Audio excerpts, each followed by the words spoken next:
are now listening to the Life of Produk Podcast. Yeah, what up, man? It's the boy Product from the Life of Produk Podcast, man. Welcome back to 2024. The show called 2024 because 2024 been wilding. This is episode 117. Shouts out to Cherish Show that came through for the last episode. Shouts out to Rico for plugging me in with him. I got the Cuzin Damien on the line. We knocking out another Two Cuzins episode. What's good with you today? Man, nothing much, man. Just feeling pretty good. Yo, how's your 2024 going so far? It was off to a rocky start because the first week, like the day after New Year's, I got COVID. Oh, okay. So I was down for about a week. It was rough for a couple of days, honestly, but for the most part, it wasn't as bad as like it could have been. Like it was just, thank God. Overall, it just feel like it was like maybe the worst cold I've ever had. But I mean, I pulled through and I'm all right now. But that was how my 2024 got started. Yo, I think everybody 2024 started crazy. Mine did, but I'll tell you that off camera. we can talk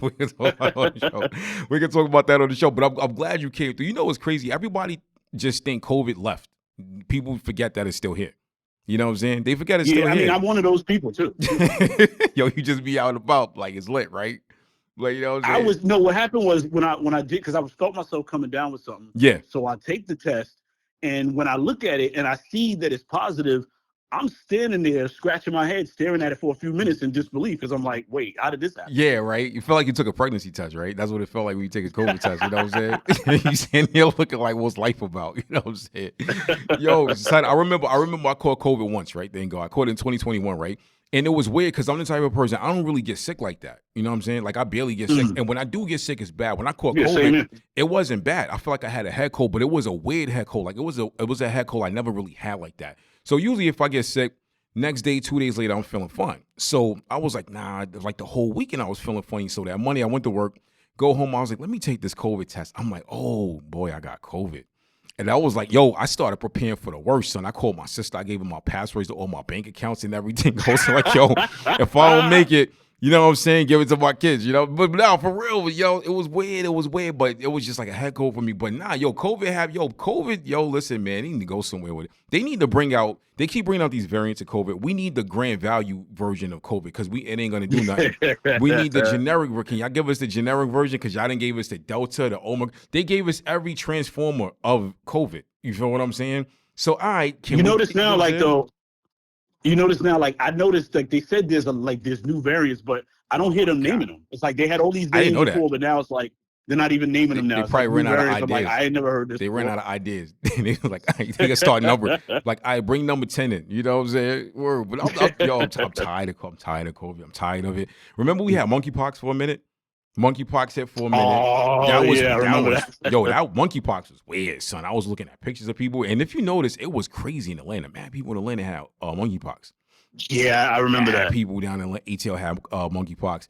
And I don't know, man. You know what I guess the election is coming up soon. I'm pretty sure before the election we're gonna get like another pandemic or something close to it, or like another variant, a crazy variant. Because every election something crazy happens. So you know, just be prepared. I definitely think something's coming this year that's gonna be like, it may not be. I'll say this: it may not be something as bad as the pandemic, but some weird wild happen. Definitely. It might be like the aliens, dog. You've been watching. You've been staying current with everything. You know what I'm saying? I don't know, man. Did you know? But seriously, honest question though. Think about it. Yeah. How bugged out is it that years growing up, we always talked about aliens and the possibility of aliens, and then we got confirmation. Yes. Dead on confirmation, nobody gave a shit. Nobody. Remember in 2020 when they admitted those videos that they found in 2011, it was real UFOs, and they even did interviews with a pilot that chased it and couldn't catch it, and nobody cared. Yep. Nobody cared. It was like,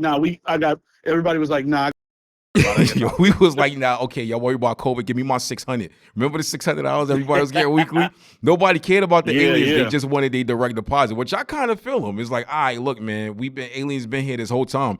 They ain't do nothing just where the money at. You know what I'm saying? Yo, imagine. That was a crazy time, man. It was like, honestly, I could just say just a little brief thing where one of my favorite, like some of the memes and jokes during the pandemic were funny. One of my favorite ones was when they were giving out the stimulus checks and they gave out the $600 one. somebody put out a meme. It was of Ric Flair saying, like, everybody was like, well, what are you going to do with your 600? And somebody put a video clip of Ric Flair yelling, 600 custom made lizard shoes. And I was like, yo, look at what people are doing right now. Ric Flair, baby. Yo, I'm telling you, imagine when we in our 60s and we see one of those commercials be like, oh, were you affected by the aliens in 2020? Like, imagine one of those. Imagine it. Like, you may be entitled to relief. You know what I'm saying? I'm jumping on this so fast. I'm gonna be the first one. Yell. I was there. What's up with that check? You know what I'm saying? But you was right. Like nobody. Yo, the things that happened in 2020. They found a coin that said New Rome. I don't know if you heard about that. The alien stuff happened. They found a frozen dragon, I believe, in Canada. Japan made the life-size, building-size story Gundam machine robot that moved in real time. I remember that. So it was like, fam, wait a minute. That was crazy. That was crazy. Because remember, like a year after that, the Godzilla movie came out. You remember that? You know what I'm saying? Oh, yeah. The Godzilla versus King Kong. I'm just saying, though, I'm not putting two and two together, but I'm just saying, though, like they made a real Gundam-style robot that did karate. Like, you know what I'm saying? Yeah, we can't, like, that's one country I think we should stay away from because, like, imagine, in my mind, they probably got a few of them things. Like, we have no chance. Yo, I don't want no, y'all could beef with whoever y'all want, right? Y'all want to beef with Russia, whatever. Y'all want to beef with Kim Jong-un, North Korea, don't beef with Japan. Don't do it. Don't beef with Japan. Because I feel like they're going to say, oh, word, y'all want to run it? Let's go. And son, I don't want no smoke, brother. I'm telling you, that's a country I don't want no smoke with. Nah.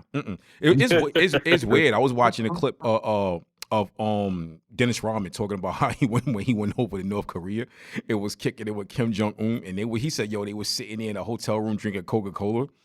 And I was like, yo, son, imagine, right? Imagine you're a retired athlete and you in another country with a tyrant and he's giving you soda. Imagine that. I just think that Dennis Rodman befriending Kim Jong-un has got to be one of the most underrated, hilarious fucking things ever. That's like top 10 that's like top 10 of our generation. I don't even know how to label it, but whatever label we could put on that, it's in the top 10. It got to be in the top 10. Like, where would those two even meet each other? Like, what the fuck? Son, man? I don't know. He said how when Kim Jong-un walked in, everybody was like clapping him. He was like, stand up and clap him. He was like, for what? He was like, what am I standing up for? Then he said how Kim Jong-un loves basketball. And they talked about basketball the whole time. He said Kim Jong-un gravitated towards him so much because he treated him like a regular person. What? Okay, I got this theory, right? I might be wrong. I might sound. What if Kim Jong-un, however you say son name, because I'm not trying to, like, I don't like mispronouncing people's name. But what if deep down inside, he's got a lot of his tyrant issues all because he didn't have a regular life? Think about it. It's possible. I wouldn't be surprised if that's like imagine if he was just the average rich dude born into riches but not royalty, and someone had a regular life where he was chilling, smashing chicks, you know what I'm saying, doing average rich guy stuff but have friends. He might have turned out a lot better than being crazy and killing his uncles and stuff. You know what I'm saying? Really think about. But this is something I thought about after watching that. Man, what you think they text thread is like when they like WhatsApping each other? Because you know he in another country. So what you think? Imagine like what kind of memes you think he be sending Dennis Rodman? I don't know, but I would definitely want to be in that group chat. Son, that is a group chat I would love to be in. I would pay to be in that group chat just for a day, yo. If they gave me like a day pass and I'd pay. I don't even want to respond. I just want to like react. Let me just react to everything. Yeah, that is just. I mean, come on. Imagine one night just hanging out with them. I would imagine that. It's gonna be a lot of cocaine. Top tier comedy, epic action comedy vibes I get from that. It's gonna be a lot coke and killing. So somebody's gonna get killed and somebody's gonna be high. So it's gonna be, you know what I'm saying? I don't. As I think about it, as we're talking about it right now, I'm just amazed that somebody has not made a movie about them two yet. Like, we should write that. Son. We should. We could write that. That could be the new buddy cop. We could be like, you see how Seth Rogen and the other dude, they did the other one, but they was like making fun of him. Yeah. We could popularize Kim Jong-un and make him the hero. You know what I'm saying? Yeah, man, like that. I'm telling you, that would be epic. Like, somebody needs to get on that. Hold that door. You gotta come back to that, man. We gotta take a break real quick. The Boy Product Life of Produk Podcast. This is episode 117. I got the Cuzin Damien on the show. We will be right back. Yeah, what up, man? It's the boy Product. We're not back with the Life of Product Podcast. This is episode 117. I got the Cuzin Damien on the show for the next Two Cuzins edition. You know what I'm saying? We made it through 2023. We in 2024 right now. Yo, we got some stuff to talk about today. All right, yo, and I told you if you got anything you want to talk about, bring it to my attention because we putting some things on the table today, right? All right, the clip of Wiz Khalifa blowing the smoke in the dude's face while the dude was like in the chair and his head laid back, and then Wiz Khalifa put out a reaction to it. Now, I'm neutral in a lot of stuff, and I prefer to stay neutral in a lot of different things, but I do like to talk about it and just give my thoughts on it in the most neutral way possible. And he was saying, people were saying, oh, it looked kind of, I guess, can I say gay without getting in trouble? Can I say that on here? I don't know, because there's so much stipulations. Well, now. Listen, I mean, that was completely what I intend to do, but I have a way to explain it. I totally get what you understand. I'm gonna give you the floor. You know what I'm saying? I mean, no problem. Yeah, I'll take it. Listen, okay, so because this is the funny thing. Last night, I'm sitting here at home, and I was thinking about the topics we were gonna go over, and I thought about that, and I actually thought about, and that was my thing where it's like trying to find a way that might be a little more politically correct to explain this, but I'm just going to explain. It's kind of hard to do that, though. It by saying, here's the thing. I mean, no offense to the gay community. I don't think there's anything wrong with gays. Oh, not at all. There's nothing wrong with it. So here's the thing. In the video, basically, Wiz Khalifa was in the studio, and he's a big weed smoker, so he's smoking, and then the guy is in the studio. The guy was sleeping, like he was sitting in the chair with his head leaned back, sleeping. Wiz Khalifa walks up to him right dead in his face and blows a bunch of smoke, backs up, and then whoever was filming it goes closer to the guy, and you can see the smoke rising from his face, and he was still sleeping. Yeah. Now, people's reaction to it was like, oh, like basically the typical reaction was, oh, well, that was gay. Yeah. Now, here's the thing. Like, if you see the video and you see how close he is to his face, and it looks like, basically, it looked from the angle, because we could only see it from behind, it looked like you would think where two guys making out would look, which two men making out is called what? Gay. Yeah. So what he did, it looked gay. It's like, to me, what the problem with all this is, he made a reaction video, and the thing is, because it was like about several days of people making jokes and making memes, but one of my problems with our community is I feel like a lot of us black folks don't know how to just grin and bear it. You did something goofy. People laughed at it and made fun of it. Just laugh and move on. Like, nobody hates you now. Like, it's not damaging your rep. It's just, it was a goofy thing that, again, looked gay. But, people made fun of it. People had a little fun with it, and that's all it was. But him making a reaction video says, and the funny thing is, I hate when people make reaction videos where they say they're not bothered, but it's clear that you're bothered because you made a reaction video. It's kind of like when TD Jakes put out that clip when he's talking about everything that happened. He was in church talking about it, and he started like crying, and his voice started cracking. Now, listen, man. Was that the clip where he said, "Have you ever been swallowed? Have you ever been swallowed?" No, this was after that. This was when they was calling him power bottom, and this was after. So after the swallowed up came out, after they called him power bottom, and the allegations came out, he was in church and he was on video because they record his church sermons. He was on video talking about, he's like, I know who I am. And he started like crying and his voice was cracking. Now, all I'm saying is this, right? As a kid who got in trouble somewhat up until a certain point in life, usually when your voice start cracking, that means you did it. Now, you know what I'm saying? Now, I don't mean no disrespect to TD Jakes. I think he's a man of God. I applaud that. I think he's great, right? I think that's great. But all I'm saying is, when dudes' voices get high and they feel like they have to explain themselves, I mean, you kind of guilty, you know what I'm saying? And I can't get the whole, have you ever been swallowed? I can't get that out of my head. Yo, listen, man. Back to the Wiz Khalifa thing. I can never watch that Spider-Man movie again. Remember when Spider-Man came down the thing upside down and he kissed Kristen Dunst? Remember that? Oh, yeah. I can't watch it now after seeing the Wiz Khalifa did the video. I can't do it. But that's what it looked like from a certain angle. It did. Shouts out to Wiz Khalifa, making man. Out with this guy. I like Wiz Khalifa older music better. You ever listen to his older stuff when he was doing the mixtapes?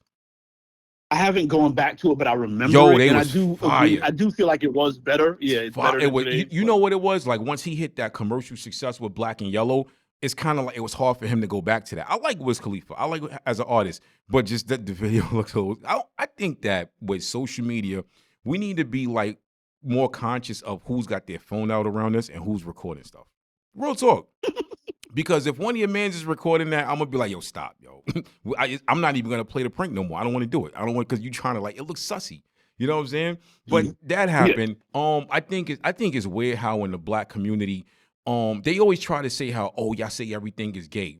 But how come y'all have a problem when people do question certain stuff in the black community? Like, it's okay to be gay. If y'all are gay, go do it. Like, ain't nobody gonna kill you over it. This ain't back in the day where they was beating on gay people in Manhattan. You know what I'm saying? So I think in the black community, on the entertainment side of black community, it's like a sin to be gay and think you can't be lit in hip hop and stuff like that. I honestly, I would love in 2024 all of the dudes that's whoever's down low in that community to come out and just live their truth. Just do it. Just go do it. Like, you know what I'm saying? Real talk. You know, I understand. Yeah, I get that take, and I do feel the same. But as far as the violence in the community, to that community goes, I do think there are times where, like, you hear things about somebody was attacked or there was a fight and that was the root of it. But it may not be as bad as it once was. I will say that. But true. I do think one of the underlying issues, and again, it's something about our community where I do feel like there is still a lot of homophobia in our community. Oh, so that's why a lot of dudes don't. That's why a lot of black men don't come out, especially high-profile ones. Yeah. But I mean, I do agree that it would be a better place if it would change and those men felt comfortable coming out and just, you know, being who they are. Yeah. I feel like too on the artistry side, it might make their artistry better to feel like they don't have to be constricted in the type of art and talent that they put out. Now, I'm not gonna listen to it if they rapping about like. No, I'm respectfully talking. I respectfully say that, right? If such and such is a rapper and he got bars and he goes from rapping about, you know, being lit in the hood and sleeping with women to sleeping with men, that's where I jump off the board, brother. Like, no disrespect. I'm just saying, we are the food we consume. So I kind of don't. It's understandable, yeah. If you can't, because sometimes I get with there's plenty of rappers that talk about stuff that I don't relate to, but I might find it entertaining. But there also are things that kind of turn me off where, like, oh, I don't want to hear that. So it's like, I do get that. I don't think there's anything wrong with that. That's just preference. There's nothing wrong with that. Yeah, and that's my preference. And you know what another issue I have too? Because I have preferences as a straight man to do straight stuff and pay attention to straight stuff. Why is that a problem? You ever feel like that? Like society, like that side of society, the gay side of society gets mad when we want to stay straight? It's like, come on, like, what, are y'all crazy? You know what I'm saying? It's crazy. I've heard there's a certain that I've seen that come up every now and then where that seems like something that's happening. Yeah, it's like, but like I said, there's no beef. We love all of y'all. You know what I'm saying? But this is something we just had to talk about. Yo, what's your predictions on the Francis Ngannou and Anthony Joshua fight in March? How you see that going?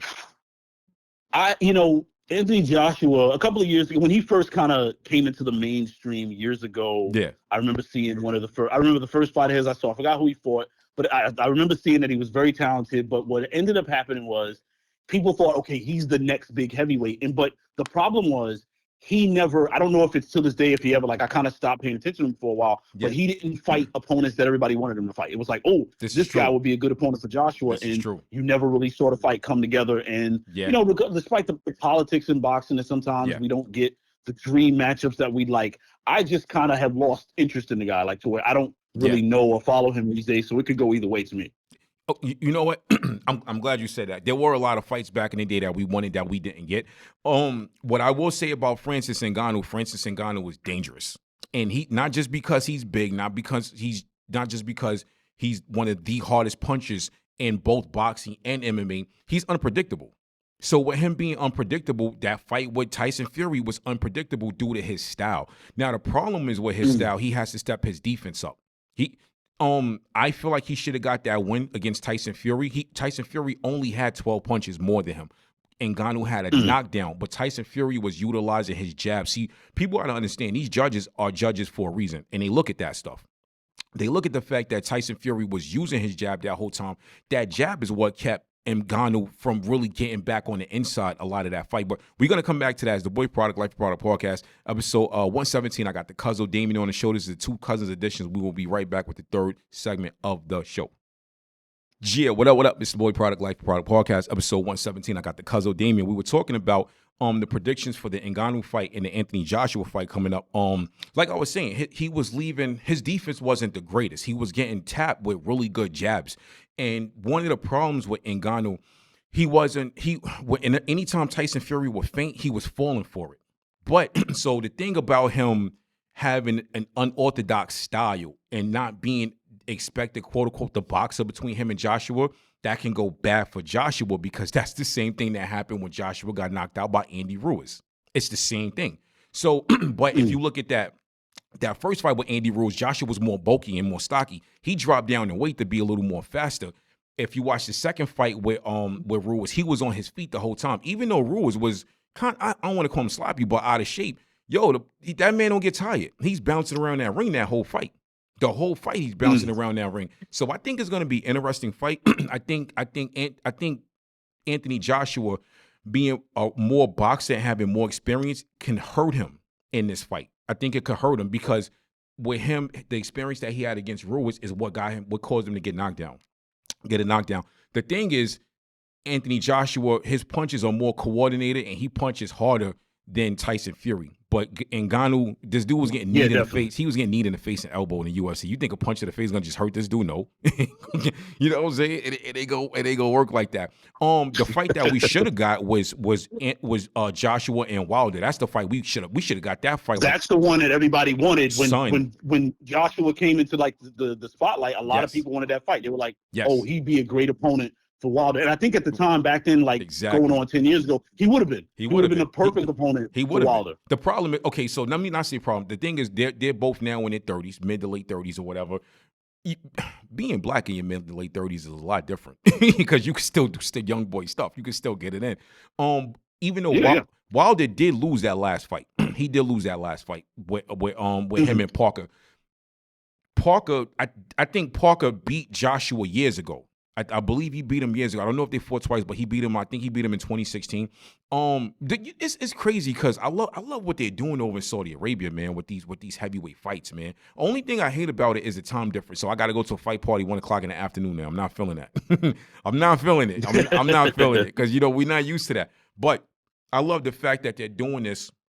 Every fight they're having over there, they're bringing back the same heavyweights. They're redoing the lineup and they're putting them in it, and they're kind of giving us the fights that we have wanted. So shouts out to them, man. Okay, switching gears a little bit because we do talk about a lot of hip hop on the show. What's your favorite albums of 2024 so far? I haven't really honestly listened to too many albums yet, like because nobody that I've been like checking for has dropped yet. Yeah. I do think we will get drops from a couple of artists that I like. A couple of elites will probably drop this year. Like a few more obvious and some may kind of surprise us. Yeah.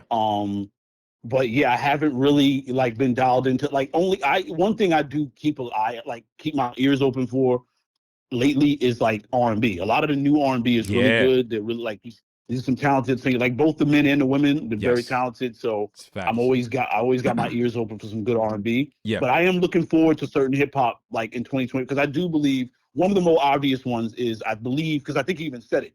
I think J. Cole is coming this year. I'm not sure when, but that's right. I'm definitely looking forward to that. His last project to me is a classic, and after some thought, I will say it's probably his. I'm not gonna say it's his best album, but it is my favorite of his albums. I would say his last two projects were classics. To me, they were. What was like before the last one? KOD was before. Okay. KOD was to me. I like KOD a little more than Off Season because he went a little more personal on KOD. But I see why you say he did. I see why you say Off Season was a classic and was his best project. I like KOD because he was like if you listen to the Kevin Hart song Photograph, him spitting about lusting over women on Instagram and things like that. The window pane joint, Once an Addict, I was feeling that. But Off Season was the fire. Kevin Hart joint is my favorite on that album. That was I love that song, man. And the video, I really thought that was like very creative. I like that Kevin Hart participated in it. I thought that was dope. Only thing I didn't like about Off Season was Cameron was on the first track and didn't rap on it. Imagine if you got a Cam verse. Everybody said that, I'm waiting. Bodied that. I'm waiting for Cam to jump on. I'm like, okay, it's about to end. It's 30 seconds left. Was he gonna spit 8 bars? And he didn't do it. I was like, come on, son. Like, you know why I think Man. the anticipation was high for it? It was because that was like the perfect. I mean, it was a sample in, but it was the perfect Cam beat. It But it was one of those beats where if you're familiar with Cam, you know that he wouldn't have got on there talking some ooey scooty. Oh nah. Like he would have really like he would have been like he would have spit some real like some fire. Yo, he would have spit some fire. Okay. So for 2024 right now, my favorite album so far 2024 is the Game and Big Hit album. The Game dropped the album with Hit Boy Pops. That's fire. And I ain't gonna front, son. Like, the album is fire. I heard that's good. That's good. The Mano King of Brooklyn 4 and the Kid Cudi album. Have you listened to the Cudi album yet? It's good. Oh, I have not listened to it yet, but I haven't seen. Yes, man. All I heard, like I like Cudi. Like I like Cudi's last album. A lot of people slept on it. His last album was good. I even liked the album he did with Kanye was Kids See Ghosts. That was good. That was a good project. I did not like Kids See Ghosts. I like, you know what I liked? I like that one song they did on Kids See Ghosts. I did not like that. Which one? The one with Pusha T? No, I liked Reborn. That's my favorite. Reborn, yeah. I did like. I ain't gonna. I was listening to that the other day. Reborn is my shit. Like, yeah, son. The Game and Big Hit album. The fact that Big Hit came out of jail, did a project with Hit Boy, and now he got a project with the Game. I'm waiting for Big Hit's solo album, and I'm glad he collabed with his son in the Game before dropping his solo album, because it feels like it gave him, like, you know, a little bit of shooting practice. Like, before he really get back on the court, let him shoot around in the gym a little bit, get more familiar with it, and jump up. But it's fire though, son. I don't know. Other people might disagree, but I'm rocking with it. I am. You know what? I mean, I've heard good things about it, and good things about Big Hit. What I think people don't talk enough about, and I think it's because it's on the producer side, but we've never really seen a father and son in hip hop work together at the same, or be out at the same time and put out some heat. We haven't seen that. We've never heard like we got, like, a lot of rappers have kids, and it's like at this point, some of their kids are grown, and it's like, but we've never heard like an elite rapper and their son who's also elite get on a track together. Like, you know what I mean? That's just something we haven't seen. So son, Hit Boy is making history. It is a big deal. Hit Boy making history. He got Nas' first Grammy. Didn't he get Nas' first Grammy for King's Disease? I think so. Got Nas' first Grammy. He's the first rapper to do an album with his pops. He got other slaps and Grammys with other people. We need to, real dudes know what's up when it comes to Hit Boy, but they're not putting Hit Boy in the conversations enough. They're not. They're really not. And I honestly feel like it's because hip hop is being dominated by the South. No, nothing against the South, nothing at all to take away from what they've done. But we always hear the Metro Boomins. I like Metro Boomin. That kid is dope. We always hear the Metro Boomins. We always hear this person. Why is nobody saying, yo, what about Hit Boy? You know what I'm saying? Like, look, his catalog stretches back like over 10 years. You know what I'm saying? Listen, go back and listen and watch The Throne. Like we need to give Hit Boy his flowers now. But dude is making history. You know what I'm saying? So 2 more albums that I think are fire. They didn't come out in 2024, but they came out right at the end of 2023. The AZ album and the Bun B album that he did with Static Selected, Tro Static 3. Son, Tro Static 3 is fire, boy. Tro Static 3 is fire, son. Did you listen to it yet? I did. I think that came. I didn't get a chance to listen to it, but I remember it came out, and I think I just forgot it because other stuff was going on. But you got it. Yeah, you probably did, because a lot of albums were dropping. They was fitting in a lot of stuff. Yeah. But that Tro Static album is what I love about Tro Static 3. He's got a lot of features on it, but the features don't mess up the album. You know how some dudes be having features on the albums, but it kind of brings it down. It doesn't do that. You know what I'm saying? The AZ album, I forgot what it's called. The AZ album is fire. I actually like the production. Some of his projects, I wasn't crazy about the production, but the production on this, son, from the bars to it's such a smooth album. Like, I was on the highway the other day and I just let it play. Dope album. But yo, tap in and get familiar with it. Let me see real quick before we end the show. I think, but like, sorry to cut you off, but I think you're leaving out you're leaving out a very big album. I mean, hey, what's that? We can't have this conversation and not mention the Andre 3000 Flute album. Like, I'm sure we purposely not gonna mention it. We purposely not gonna. You know what? I love 3000. Shouts out to him, but it is not for me, and I'm not gonna force it on myself. I think he's a bigger villain than Thanos for dropping that product. Yo, did you see how it said? He knew what he was doing. He did. Like, he knew that was. Yes. And he did it knowing it was diabolical. Did you see how he said disclaimer, no bars? Did you see that? I was like, yeah, we know, brother. We know. You know what? At this point, I don't even want a 3000 rap album now. I love 3000. I can go listen to his old stuff. I'm perfectly fine with that. But it wasn't for me, man. Like, I tried to listen to it. I mean, the tracks was like 10 minutes long of him playing the flute. I didn't know he played the flute on Mask Off. with Future. No, he didn't. That was a joke. Oh, that wow. was So they got me too, like the guy. Man, Man, he didn't yo. do All that. right, before we end the show, right? What's your predictions hip hop wise for 2024? Where you see it going? Other than I think Cole will drop another fire project. Yeah.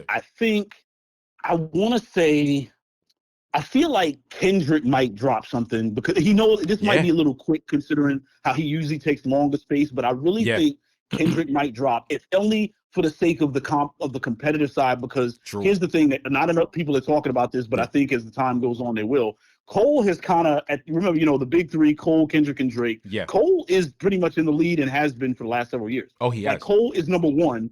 The other two can sort out who's number 2 and 3. Because, this is and true. I do think, though, Kendrick has, to me, like for a while, Kendrick had that number one spot to a lot of people. I feel like he lost that spot as soon as Off Season dropped to me. Like, I don't think, I think Cole's last spot.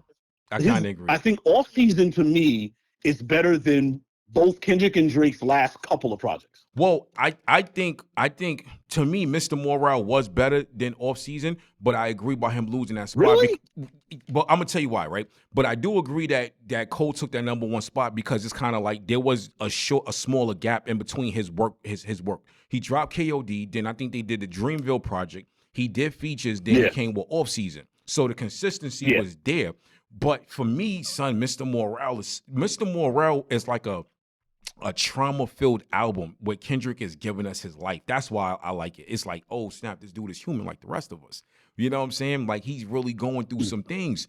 The joint that he did with Taylor Page kind of reopened up some trauma for me, some relationship PTSD, you know what I'm saying? And I should listen, but I went back like 100 times and listened to the song because it's fire. But for me, I like the creativity from Mr. Morale. I think Mr. Morale needs to go down in history as one of the top 10 hip hop albums of all time. It does. To me, really? to me, Wow. yeah. To me, here's the thing. I respect the album. I respect the creativity and the fact that he got vulnerable and kind of told us things that we didn't know or expect. Yeah, to be really true didn't. about him. Yeah. But I just feel like as far as pure like just hip hop music, I think Off Season had better songs.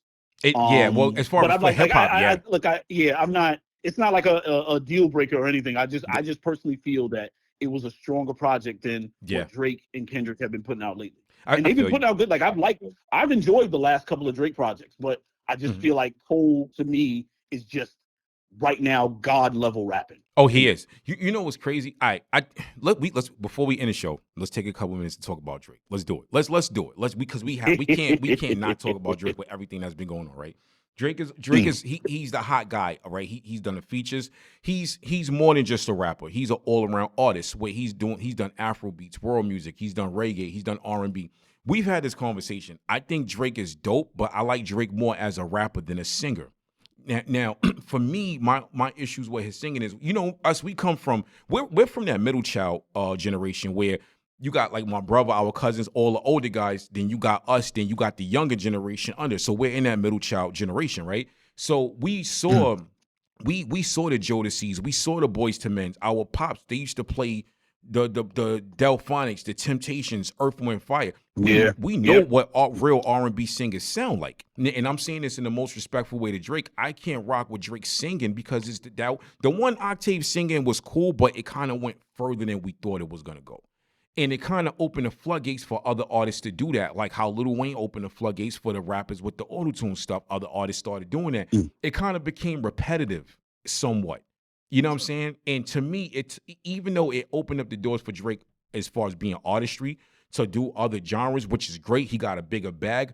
Me being such a hip-hop head, it took away from his hip hop stuff respectfully, because now people looking at like when Mos Def was talking about it, you know what I'm saying? When Mos Def was, it's kind of, I don't know how to gravitate towards I see what Mos Def was saying. I see what he was saying.